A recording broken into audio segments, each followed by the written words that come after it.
radiografía con contraste, acá podemos ver que la vía urinaria del riñón derecho se ha contrastado, mientras que del lado izquierdo no, por tanto hay agenesis, no hay riñón. ¿Qué es esto? Monorrea. Monorrea. A veces ni sospechamos, las guaguitas empiezan a orinar poquito, ¿qué puede ser? Le sacamos ecografía, monorrea. O sea, es real, hay. Generalmente se diagnostica en la parte neonatal, ¿no? Clínica. Generalmente es asintomática si es unilateral. O sea, si tenemos un riñón. O sea, una persona puede vivir con un riñón tranquilamente, ¿no? Y si es bilateral, o sea, que no tiene un riñón, puede haber polipidgramios, hipoplasia pulmonar, porque tiene directa relación con la circulación cardiopulmonar y va a ser incompatible con la vida, porque no puede vivir sin riñón. El diagnóstico va a ser por una ecografía prenatal, o sea, durante el embarazo o ya sea después del embarazo. Y el tratamiento, si es unilateral, con una doctora el paciente puede vivir, y si es bilateral, Chinga. Los bebés que nacen con múltiples malformaciones, porque ahora ya hay la especialidad de materno fetal. Entonces, los maternos fetales, pucha, hacen todo a detalle. Entonces, ahí ven, siempre si hay alguna malformación renal, tiene que estar acompañado con otro. Buscan todo. Ha habido casos donde ha habido con múltiples malformaciones y no tenían riñones incompatibles, los huevos nacen vivos. ¿Y qué vamos a hacer? ¿No? Transplantar, ¿qué va a hacer? No es nada, ¿no? ¿Qué hacemos? Le damos líquidos bajos, se hinchan como pelotitas, van haciendo fallas renales y chingan. En otros países quizás, ni en muchos países hay tan listas grandes de esto, ¿no? Para trasplante. En el pronóstico, si es unilateral, puede sobrevivir, y si no tiene riñón, ya. Lo segundo es hipoplasia, que va a ser prácticamente un riñón pequeñito. Como vemos en la imagen, este riñón pequeñito es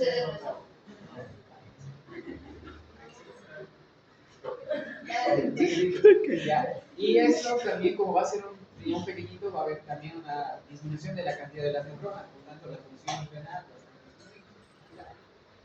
En la clínica, pues es asintomática, como la anterior, si es bilateral, pero si es bilateral, o sea, no puede tener los dos pequeñitos. En el diagnóstico, pues por ecografía. Tienes que hacer que te atiendan, porque estás hablando y todo. ¿Cómo te va a ver? O sea, habla fuerte, hablar.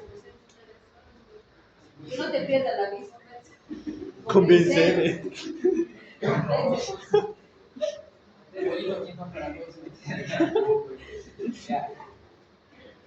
El tratamiento va a ser seguir la función renal y al tratar las complicaciones, especialmente la hipertensión. El pronóstico va a ser variable si es uni o bilateral. Siguiente, Poliquístico, múltiples quistes, nada más. En la clínica, en niños, va a haber una falla renal precoz, hipertensión, como dije, por la relación en la circulación cardiopulmonar y hepatomegalia, también por la relación. El diagnóstico va a ser por ecografía, ahí podemos ver múltiples quistes en el riñón. Y nada más. El tratamiento va a ser lo mismo, control de la presión arterial, funciones renales y diálisis y trasplante en caso de. Bueno, prácticamente estos quistes ocupan lugar en el riñón. Entonces, ¿qué va a haber menos función renal? Parece fácil decir, no, sí, no hay función renal y listo, ¿no? O sea, no. El riñón de a poquito se va deteriorando y antes de que se deteriore por completo, hacen alteraciones hidroelectrolíticas de ácido base, porque prácticamente el riñón, chicos, cuando está enfermo más del 80%, resiente síntomas. Entonces, en estos casos, ha habido algunos pocos quistes, digamos, pueden aguantar hasta cierta edad, pero a medida que los niños van creciendo, también crecen los quistes, van ocupando espacio. Entonces, es como un seguimiento que tenemos que hacer de la función renal. que cuando hablemos más adelante de cómo se hace, ahí van a entender, ¿sí? Doctora, pero ¿y su pronóstico de vida de estos niños? Depende del número de quistes, el tamaño, Si es mayor al riñón, 80%. si es en el más del 50% de los dos pueden vivir hasta los 5 o 7 años. Después, con diálisis vive, obviamente. O sea, no es que, claro, los riñones están como que arruinados, digamos, ¿no? Pero siempre hay la opción de hacerles la diálisis. Hay un centro de diálisis pediátrico bien establecido donde varios chiquitos que van viviendo con puro diálisis. Y la mayoría son de estas malformaciones renales que se han diagnosticado más antes, ¿sí? Displasia renal. Lo mismo con va a ser el reemplazo del riñón por múltiples quistes. Ya, es interesante, dale. En herradura. ¿No? De herradura. Y además de la función de los polos inferiores de ambos riñones, por inferior, unión. En la clínica generalmente van a ser asintomáticas, no va a alterar tanto en la función renal, pero sí puede haber alteraciones como infecciones, litiasis e hidronefrosis por la misma comunicación. El diagnóstico es por imagen, ecografía, TAC o urografía. El tratamiento generalmente suele ser conservador, o sea, nada, o quirúrgico si en caso hay complicaciones, como litiasis, obstrucción por litiasis. El pronóstico, como dije, es bueno, a no ser de que se complique con alguna de estas complicaciones. Normalmente esta, más que todo, y los riñones poliquísticos son de un hallazgo casual. Nadie, a veces las mamás vienen de afuera o de otro lado, donde ni siquiera a veces salen los controles prenatales. Entonces, resulta que la guaguita empieza a orinar poquito. ¿Cuánto es lo normal que tiene que orinar? ¿Un niño, alguien sabe?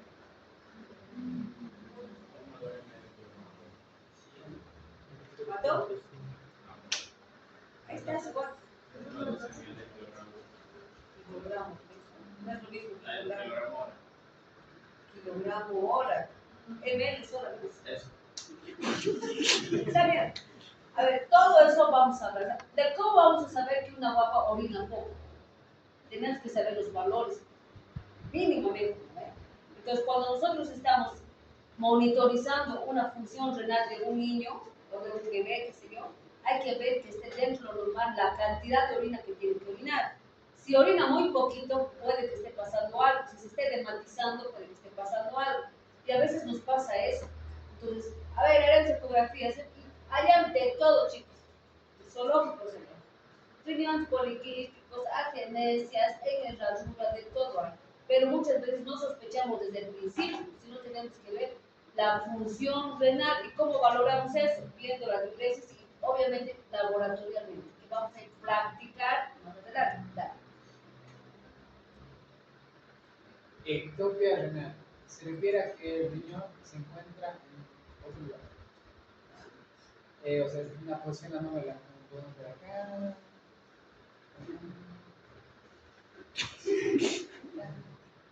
Usualmente no va a ser asintomática porque la función renal no va a estar alterada. El diagnóstico es como las anteriores por imagen. El tratamiento no hay ninguno porque es asintomático, a no ser que se complique igual. Y el pronóstico igual.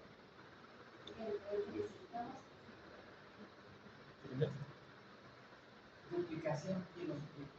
Se refiere que va a haber dos pelvis renales con dos uretes en uno con ambos riñones. Duplicación. La clínica va a ser por infecciones urinarias debido al reflujo vésico-uretral o de secundaria a una hidronefrosis. La ecografía es lo mismo por ecografía, el diagnóstico es por ecografía, por una cistourterografía medicinal. El tratamiento va a ser conservador, porque es asintomático, a no ser que igual se complique. A ver, ¿en qué consiste la ureterocistografía funcional? Porque por lo menos se viene eso, no sé si se hace. ¿Quién sabe? Anda examen de uro, no mami. Bien, deberían saber ahorita. Es cuando se Sí, le... Creo. Creo. A ver, ya está bien medio contaste, pero ¿por dónde? ¿Cómo? por la vía de la uretra ascendente hacia los ¿Cómo riñones, pasa con la uretra? mediante una inyección de no, una ¿No? inyección. ¿No saben qué es una uretrocistografía miccional? ¿Ya anda examen de culo? A ver, dale. Se pone un medio contraste que llega a la vejiga. ¿Por dónde? Por la Por uretra. y llega a la vejiga, entonces hace el paciente miccionar y se ve lo que hace su broma para ver por una cantidad. ¿Por dónde llega? Ahora me llega, porque a vejiga no llega. Uretra, estamos hablando de arriba, ¿no? ¿Cómo tiene que ser? ¿Quién sabe? Yo, si subes 12 neuronas a plaza, pues dices, ¿Por qué? ¿cómo se hace una uretrocistografía miccional? ¿Y para qué sirve? No solo sirve para la comunicación, ¿no? ¿Para qué sirve? Para ver si hay una. Más que todo para descartar el reflujo que es uretral, ¿ves? O uretral, también. Se canaliza al paciente los medios del contraste, que va a ir a teñir prácticamente todo, ¿no? Puede ser por vena o puede ser por sonda. En la sonda se coloca y se va teniendo ese ritmo, ¿sí? Entonces, por los dos medios podemos. Y eso más que todo es para ver y descartar el reflujo que es uretral. ¿Ya? Su cabeza está ahorita, entonces su nombre mismo dice, ¿qué es la infección urinaria? Es la invasión de bacterias a la vía urinaria. En los niños varía un poquito en cuanto al diagnóstico, en cuanto a la clínica. En un adulto es fácil, ¿no? O sea, disuria, polaquiuria, fiebre, más que todos los adultos, ¿qué cosa dan? Dolor lumbar, una pielonefritis. Entonces, como que es fácil diagnosticar en los adultos, pero en los niños a veces es un poco difícil porque la sintomatología es muy variado de acuerdo a la edad, ¿ya? Ahora, esta invasión de bacterias por la vía urinaria, ¿por dónde se puede contaminar un niño o una niña? ¿Quién sabe?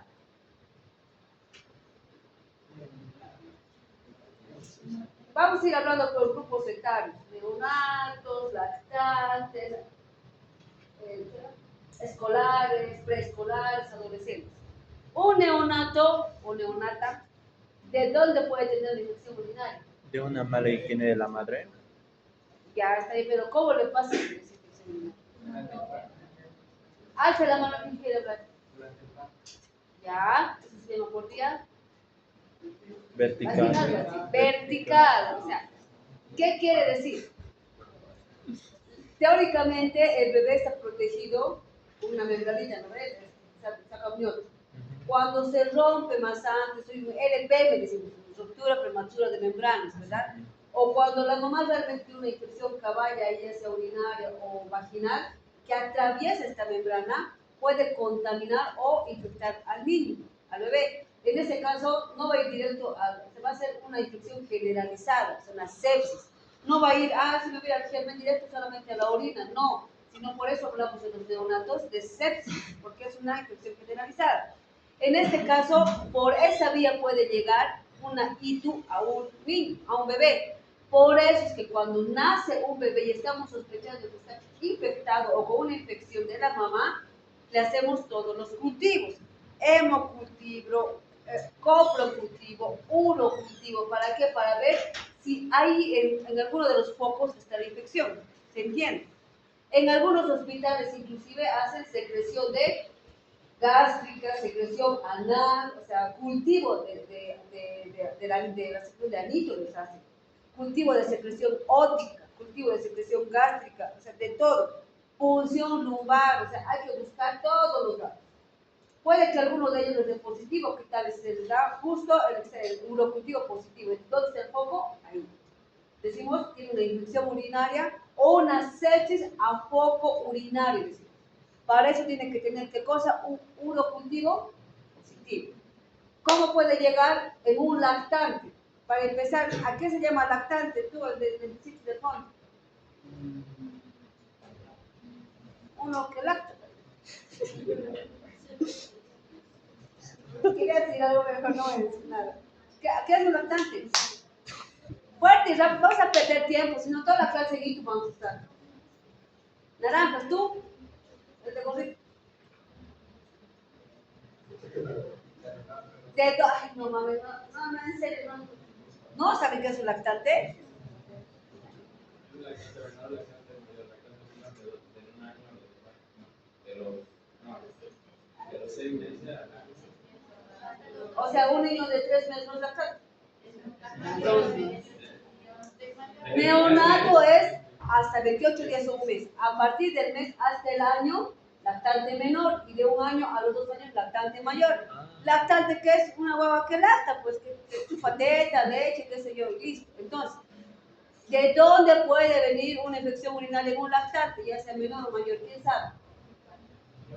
¿De su casa? ¿De dónde? Ya por aquí. A ver, imagínense, ¿de dónde puede aparecer una infección urinaria en un lactante?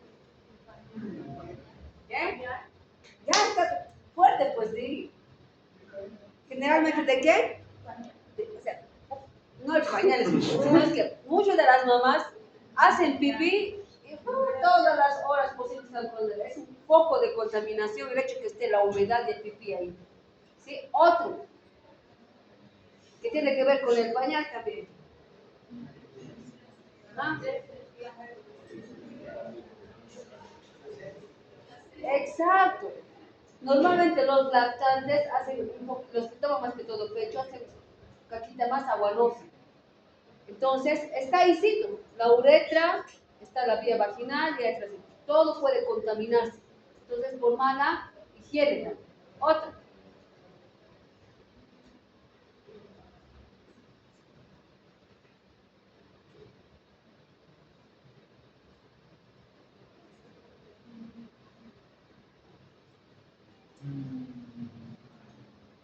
Por continuidad, en estos lactantes, chicos, si un niño tiene neumonía, digamos, de una bacteria, baja sus defensas, puede hacerse este germen en común, una sepsis, lo mismo. Entonces, puede ser causa secundaria de una sepsis en estos lactantes, ¿sí? Especialmente los que entran a terapia intensiva. ¿Por qué? Porque les ponen sonda. El hecho de que se ponga una sonda vesical es un factor de riesgo. ¿Para qué? Para que presente una infección urinaria. Ahora, en escolares o preescolares, en niños más grandecitos, de 4, 5, 6, 7, 8. La higiene. Higiene, ¿qué más? ¿Por qué la higiene? ¿En qué sentido? A ver, descríbanme la higiene. Es cuando Levante van, la mano, ¿qué quiere hablar? es cuando van al baño y no se saben limpiar bien, ya que de la parte de la área anal lo lleva hacia el área vaginal, las bacterias y ahí causan En las infección. chiquitas agarran con el papelito y así, agarran, ya está todo contaminado. Entonces, lo que las mamás tienen que enseñar es que se limpien de adelante hacia atrás, porque les diré que es muy común. Otro, el aseo, los calzoncillos. ¿Saben? El aseo a esta edad de las mujercitas, chicos, es bien delicado, porque tan solo de que no se enjuaga bien los calzoncillos, o lo dejamos ahí en el sol, que le llegue el polvo y le coloquemos así todo, ocasiona infecciones urinarias. ¿Sí? Entonces, es muy delicado en cuanto a la limpieza. ¿Ya? En adolescentes.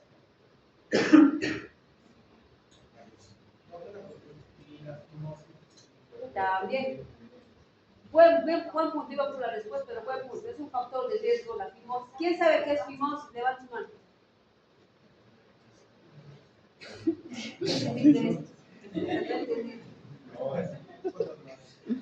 Ya pues, no gráficamente, explícitamente. Dale. Como el prepucio cubre al glande y no se da la No se retrae.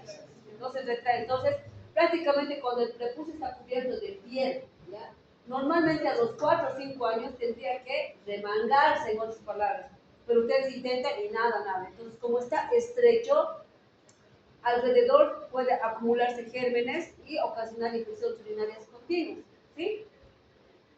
La fimosis es un tema específico de cirugía, pero sí es un factor muy importante para que aparezca. En niñas, ¿qué otros factores? Como en los niños, las fimosis en las niñas,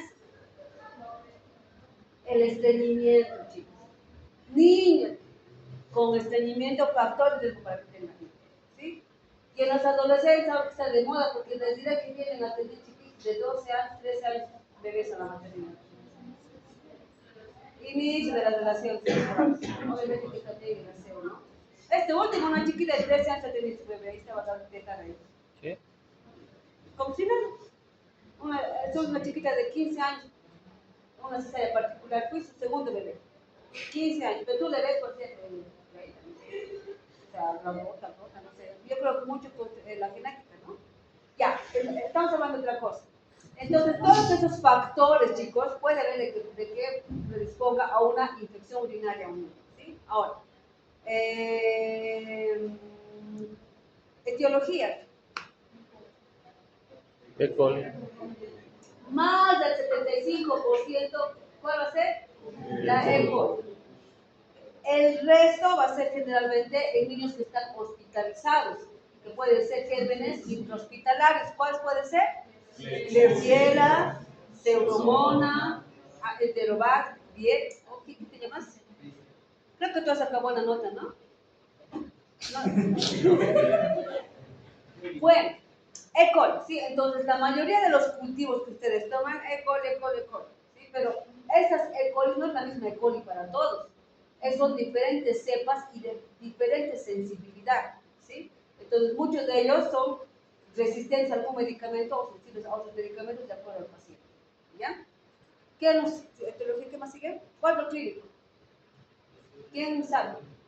Pero iremos por grupos etarios, el neonato. Fiebre en toditos. ¿Qué más? El neonato, ¿quién sabe? No te va a decir, me duele, tengo disuria, no. Irritabilidad, ¿qué más? Fiebre, ictericia. ¿Te acuerdas que hemos hablado con ictericia? Puede ser dato de sepsis, cuando se prolonga. Ictericia, ¿qué más? Vómitos, distensión abdominal. Es un poco más inespecífico en los recién nacidos, ¿sí? Pero más que todo va a predominar, ¿qué cosa? La fiebre. Ahora, en niños más grandecitos, ¿qué hay? Fiebre, ¿qué más? Tampoco te dicen disuria, los lactantes. Irritabilidad, ¿cuándo es cuando hacen más seguido? Volatura, que es nicturia también, ¿no? ¿Qué más? Vómitos, dolor abdominal, diarrea, todo eso puede ser síntomas de una infección urinaria en un lactante. Y en niños más grandecitos, ahí sí, hematuria, disuria, polaquiuria, fiebre, vómitos, dolor en espalda, todo eso, ¿sí? Es para niños más grandes. Entonces, si se han dado cuenta, los datos clínicos van a variar mucho de acuerdo a la edad. Algo que me olvidaba mencionar, si es importante, hasta los 3 meses de vida más o menos, es más frecuente en quiénes? En varones. A partir de los 3 meses para arriba, mujeres. ¿Y por qué será? ¿Quién sabe? Levanta su mano.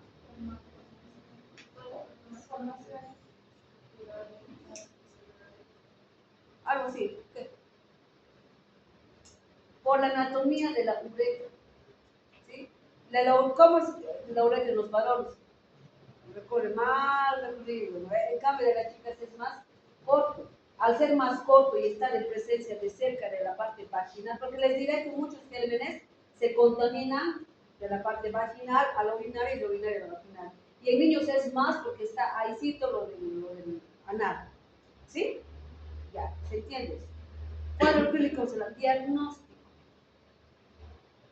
¿Cómo diagnostican una hija? Ustedes vienen a su consulta a una guaguita de 5 años.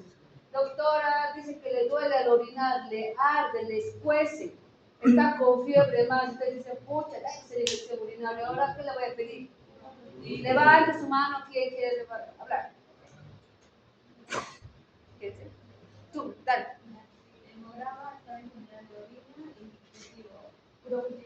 Ya. Iremos por partes. Hemograma, dice usted primero, ya. ¿Qué esperas encontrar en el hemograma? ¿Mayor a cuánto? A 10.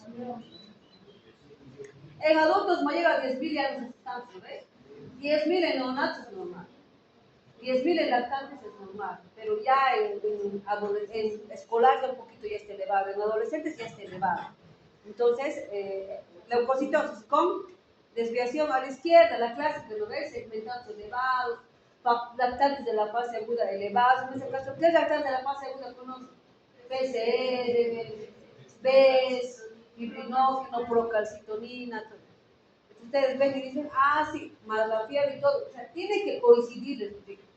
Usted está sospechando, pero chicos, muchas veces la infección es local y a veces o puede que esté iniciando la infección y no se esté manifestando en el hemograma.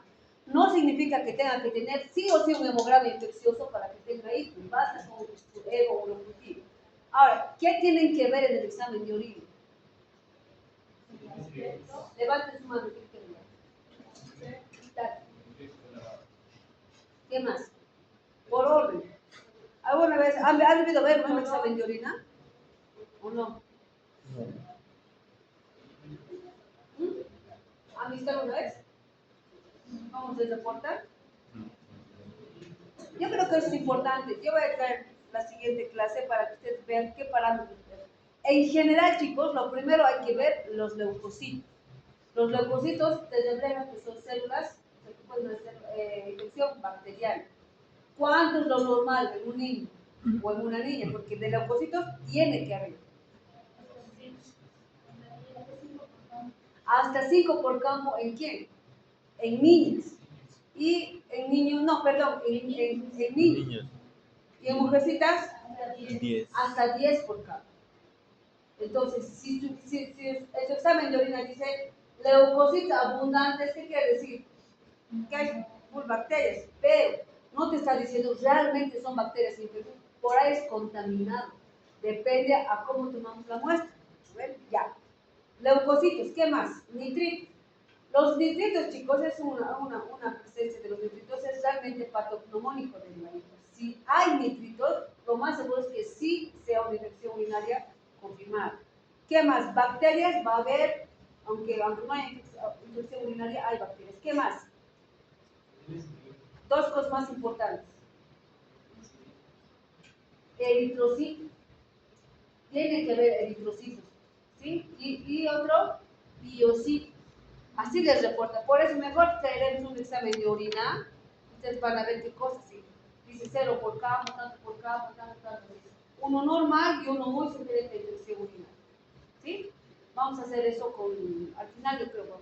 Pero tienen que saber. ¿Qué otro examen más? En la orina.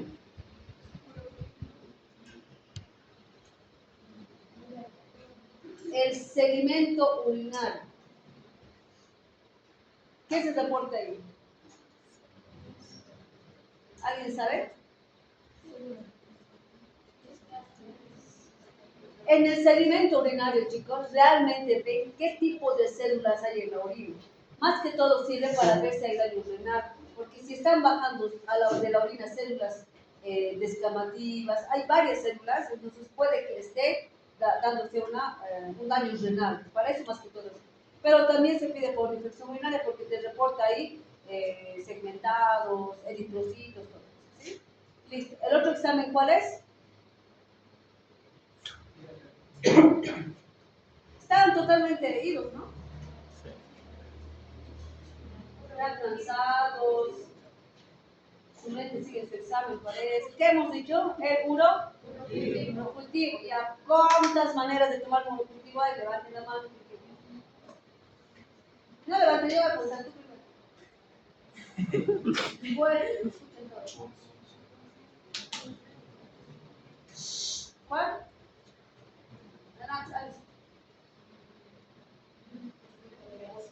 Va a venir su paciente a su consulta, doctora, está sospechando clínicamente que está con una ITU. Otra cosa que quiero decir. Una cosa es una ITU alta y otra cosa es una ITU baja. La ITU alta también se llama una pielonefritis. ¿Qué quiere decir? De que va a haber infección a nivel renal, ureteral, ¿verdad? En cambio, la cistitis es una infección baja, vejiga y uretra, ¿verdad? Entonces, hay que diferenciar esos dos. ¿Sí? Independientemente para los dos, se pide el urocultivo. El urocultivo es el gold standard para decir, sí hay infección, pero depende de cómo se toma la muestra. A ver, ¿qué método conoces para tomar una muestra de orina? ¿Ya? ¿Cómo? Nadie se escucha. Para la bolsa colectora, ¿cómo colocas? ¿A quién colocas? ¿Qué indicas? ¿Por qué? ¿Qué esperas encontrar?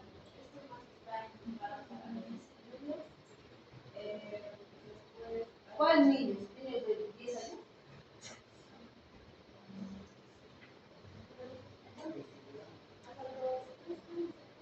A menor de 3 años ya.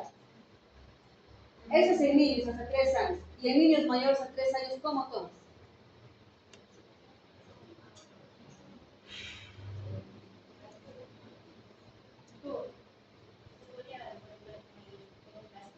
Nada, no está escuchando aquí.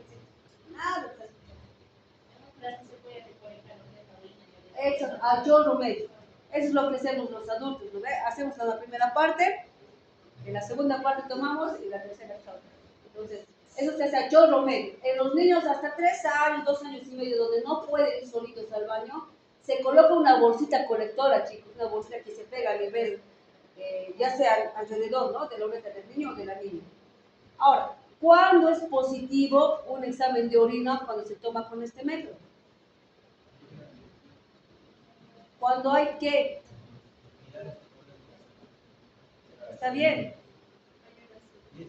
Tiene que haber más de 100.000 unidades formadoras de color. ¿Cuál es eso? Más de 100.000. ¿Qué otro método hay? Suprapúbico. La sonda, excelente. ¿Cómo todo? ¿Cómo?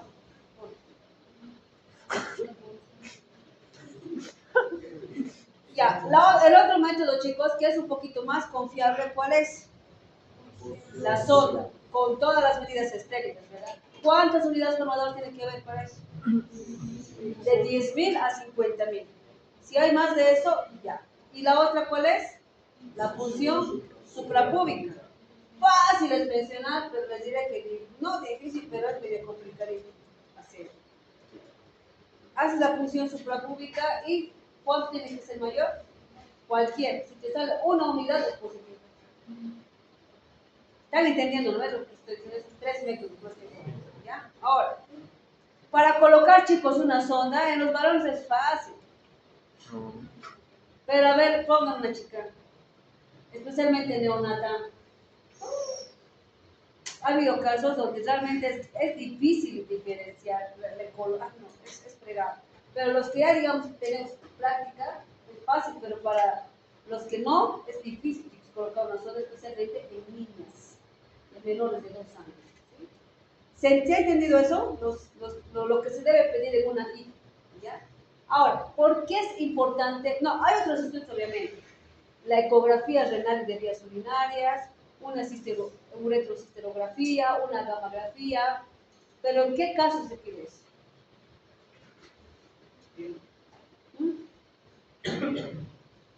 No. Bueno, a ver, chicos, puede que un niño tenga una infección urinaria aislada, o sea, solita, pero hay niños que tienen infecciones recurrentes, que vienen con datos de infección y a los 3 meses otra vuelta, a los 6 meses otra vuelta. Eso se llama ictus recurrente. No es normal, porque por mal aseo nomás no es normal. Hay que investigar cuál es la causa. Y la principal causa, ¿cuál es? El grupo vesiculateral. Puede haber valvas, alguna malformación a nivel de la vía urinaria. Para todo eso, ¿qué cosa hay que hacer? Investigar. Muchas veces, por ictus recurrentes, recién se diagnostica alguna malformación que hemos visto. ¿Sí? Por obstrucción, por todo eso. Ay, por esto de sinusitis, recién estamos diagnosticando alguna cosa a nivel renal o a nivel de las vías urinarias, complicación, todo eso. Hidronefrosis. Entonces, para eso sí. Ahora, ¿pero por qué será importante hacer, diagnosticar una ITU y curar bien una ITU, chicos? ¿Quién sabe? Uno primero es diagnosticar bien porque hay que descartar, peor si es un ictus recurrente, alguna malformación. Pero, a ver, ¿en qué puede afectar el riñón de que tengamos o que se presente una infección continua, recurrente?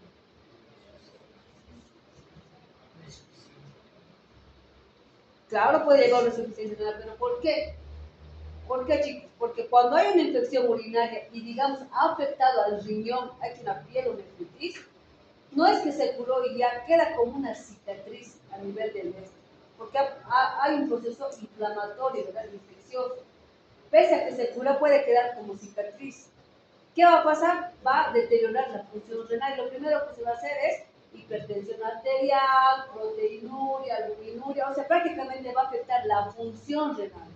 Si nosotros no hacemos un buen tratamiento o no diagnosticamos algo que está pasando en la vía renal, podemos perpetuar eso y a la larga podemos deteriorar el riñón. ¿Se entiende? Por eso importante es, en una ictus recurrente, ¿qué hay que hacer? Ecografía, hay que hacer una uretrocistografía, especialmente en los varones. En los varoncitos sí es más frecuente las válvulas las válvulas uretrales, ¿sí? Que ocasionan que haya tratamiento.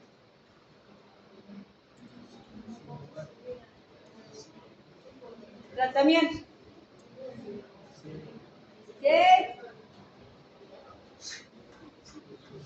¿Qué chingados hemos dicho pues que la infección urinaria? Antibióticos presentes de bacterias. ¿Con qué van a matar la pinche bacteria? Con antibióticos, pues. Están aturdidos por su examen hoy día, ¿no? Bueno, ¿qué antibióticos conocen para una ictus? Piensen un poquito.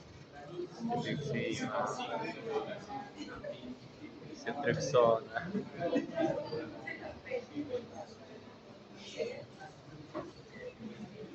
Hasta que piensen cefotaxima, ceftriaxona, gentamicina, amicacina y vía oral puede ser la nitrofurantoína o cefixima. De estos 5 medicamentos que he mencionado, a la siguiente clase al azar va a salir a decirme cómo hemos platicado. ¿Sí? Fácil, más fácil no puede ser. Entonces, el nombre, la dosis, y lo que no pueden conmigo vamos a hacer. ¿Sí? Pero al sorteo. Porque hemos dicho que tenemos que salir cantando lo básico, ¿no? Ahora tenemos que echar un poquito a los antibióticos. Y esto es importante porque ustedes, va a venir un niño a su consulta, está con ictus, pero no está vomitando, no está con mucha fiebre, quizás no está para hospitalizarle, pero pueden darle tratamiento vía oral. ¿Listo? ¿Listas? ¿Qué medicamento le van a dar?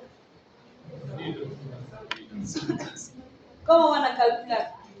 Justo a venir con mucha intensidad. Y había sido su hijito del alcalde del pueblo. Que muera. Y el médico justo no ha venido. Ahora el doctorcito que da el tratamiento a chingada más, ¿cómo era? Así como Ni siquiera se van a poner medicamentos de esa puesta. Pero tiene que saber tratar una ictus. ¿Ya? A ese te vamos a aumentar el cotrimoxazol más trimetoprim, ¿no? Que también se da. ¿Ya? Escuchen chicos, cefotaxima, ceftriaxona, amicacina, se estarán anotando, gentamicina, cefixime y cotrimoxazol. Esos 6. ¿Sí? Nos falta hablar de ictus, les diré chicos, porque todavía faltaba alguna cosita, pero ni modo. Por lo menos hemos avanzado 2 temas.